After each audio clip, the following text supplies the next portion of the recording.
ऐसा कोई नहीं जिसने भी इस संसार में अच्छा कर्म किया हो और उसका बुरा अंत हुआ है, चाहे इस काल में हो या आने वाले काल में।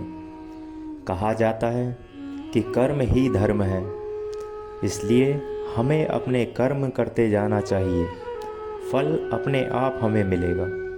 इस दुनिया में जितने भी लोग सफल हुए हैं, सब लोग अपने कर्म के लिए ही हुए हैं। उन्होंने बिना कुछ सोचे समझे लोगों की नकारात्मक बातों को अपने से दूर रखकर अपने कार्यों को पूर्ण किया और आखिरी में उन्हें सफलता प्राप्त हुई। जो भी मनुष्य अपने जीवन आध्यात्मिक ज्ञान के चरणों के लिए दृढ़ संकल्पों में स्थिर है, वह समान रूप से संकटों के आक्रमण को सहन कर सकते हैं और निश्चित रूप से यह व्यक्ति खुशियाँ और मुक्ति पाने का पात्र है।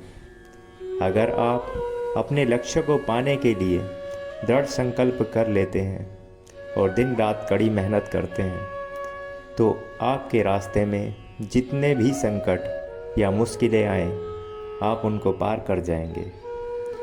जो खुशियाँ बहुत लंबे समय के परिश्रम और सीखने से मिलती हैं, जो दुख से अंत दिलाता है, जो पहले विष के समान होता है परंतु बाद में अमृत के जैसा होता है, इस तरह की खुशियाँ मन की शांति से जागृत होती हैं। जब कोई व्यक्ति अपने लक्ष्य पर सफलता प्राप्त कर लेता है, तो उसके जीवन के सभी दुख अपने आप खत्म हो जाते हैं। जीवन में नया उमंग और खुशियाँ भर जाती हैं।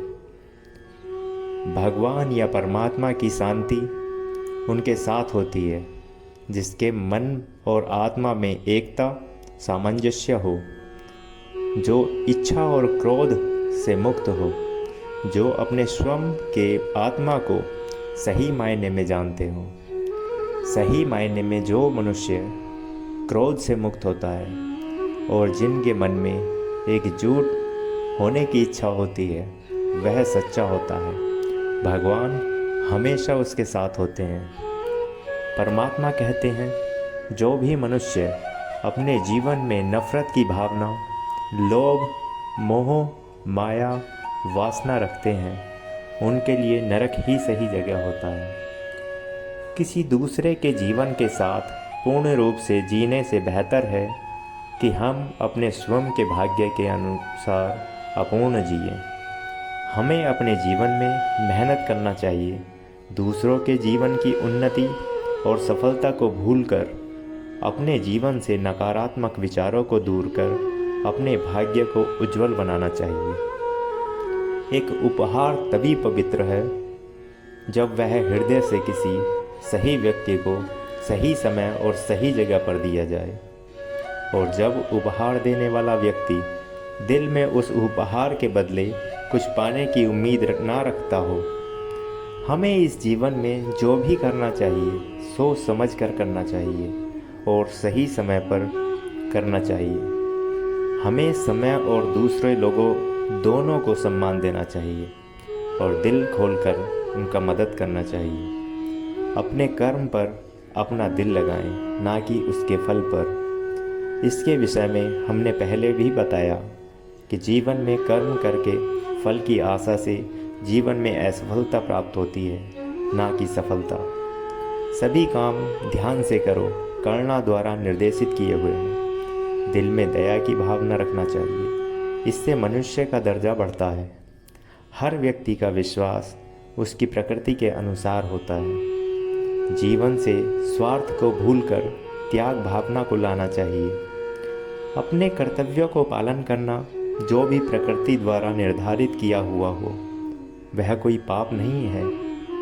अपनी सही जिम्मेदारियों को करने में कोई झिझक नहीं होनी चाहिए। आपको कर्म करने का अधिकार है, परंतु फल का नहीं। आपको इनाम या फल पाने के लिए किसी भी क्रिया में भाग लेना नहीं चाहिए और न ही आपको निष्क्रियता के लिए लंबे समय तक करना चाहिए। इस दुनिया में कार्य करें। अर्जुन एक ऐसे आदमी जिन्होंने अपने आपको स्वयं सफल बनाया, बिना किसी स्वार्थ के। और चाहे सफलता हो या हार, हमेशा एक जैसे।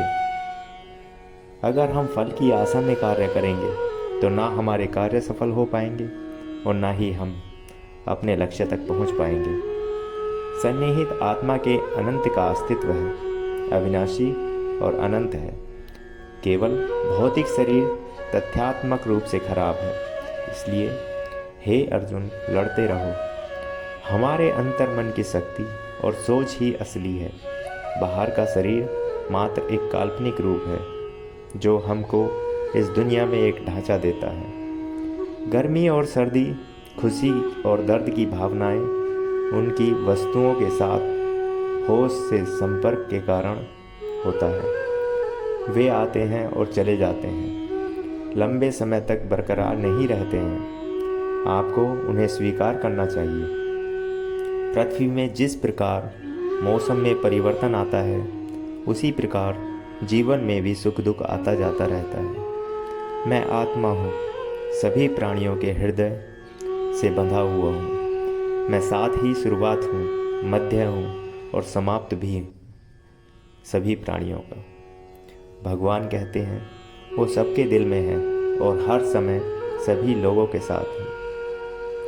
सभी वेदों में से मैं साम वेद हूँ, सभी वेदों में मैं इंद्र हूँ। सभी समझ और भावनाओं में से मैं मन हूँ, सभी जीवित प्राणियों में मैं चेतना हूँ। श्री कृष्ण प्रभु जी कहते हैं, वे मनुष्य हों या देवगण, सभी जगह मौजूद हैं। हम जो देखते हैं वो हम हैं, और हम जो हैं हम उसी वस्तु को निहारते हैं। इसलिए जीवन में हमेशा अच्छी और सकारात्मक चीज़ों को देखें और सोचें। हमें हमेशा सकारात्मक चीज़ों को देखना चाहिए और सकारात्मक सोच रखना चाहिए, क्योंकि यह हमारे अस्तित्व को लोगों के सामने व्यक्त करता है। वह मैं हूँ जो सभी प्राणियों के दिल में उनके नियंत्रण के रूप में बैठा हूँ, और वह मैं हूँ स्मृति का स्रोत, ज्ञान और युक्तिवाद संबंधी। दोबारा मैं ही अकेला वेदों को जानने का रास्ता हूँ। मैं ही हूँ जो वेदों का मूल रूप हूँ और वेदों का ज्ञाता हूँ।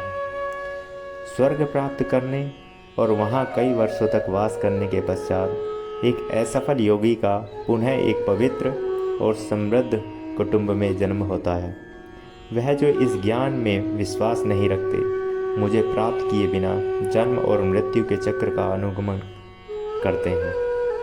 बुद्धिमान व्यक्ति को समाज कल्याण के लिए बिना आसक्ति के काम करना चाहिए। जो व्यक्ति आध्यात्मिक जागरूकता के शिखर तक पहुंच चुके हैं, उनका मार्ग है निस्वार्थ काम। जो भगवान के साथ संयोजित हो चुके हैं, उनका मार्ग है स्थिरता और शांति। आपका अपने कर्म पर नियंत्रण है, परंतु किसी परिणाम पर दावा करने का नियंत्रण नहीं। असफलता के डर से, किसी कार्य के फल से भावनात्मक रूप से जुड़े रहना सफलता के लिए सबसे बड़ी बाधा है, क्योंकि यह लगातार कार्य कुशलता को परेशान करके धैर्य को लूटता है। केवल मन ही किसी का मित्र और शत्रु होता है। मैं सभी प्राणियों के हृदय में विद्यमान हूँ। वह जो मृत्यु के समय मुझे स्मरण करते हुए अपना शरीर त्यागता है, वह मेरे धाम को प्राप्त होता है, इसमें कोई संशय नहीं है। हजारों लोगों में से कोई एक ही पूर्ण रूप से प्रयास कर सकता है, और वो जो पूर्णता पाने में सफल हो जाता है, मुश्किल से ही उसमें से कोई एक सच्चे मन से मुझे जानता है। स्वार्थ से भरा हुआ कार्य इस दुनिया को कैद में रख देगा। अपने जीवन से स्वार्थ को दूर रखें, बिना किसी व्यक्तिगत लाभ के। यद्यपि मैं इस तंत्र का रचयिता हूँ, लेकिन सभी को यह ज्ञात होना चाहिए कि मैं कुछ नहीं करता और मैं अनंत हूँ। वह जो सभी इच्छाएं त्याग देता है और मन और मेरा की लालसा, मैं और मेरा की लालसा और भावना से मुक्त हो जाता है, उसे शांति प्राप्त होती है। मेरे लिए ना कोई घृणित है न प्रिय, किंतु जो व्यक्ति भक्ति के साथ मेरी पूजा करते हैं, वो मेरे साथ हैं और मैं भी उनके साथ हूँ। मैं ऊष्मा देता हूँ, मैं वर्षा करता हूँ और रोकता भी हूँ। मैं अमृतत्व भी हूँ और मृत्यु भी। बुरे कर्म करने वाले सबसे नीच व्यक्ति जो राक्षसी प्रवृत्तियों से जुड़े हुए हैं और जिनकी बुद्धि माया ने हर ली है, वो मेरी पूजा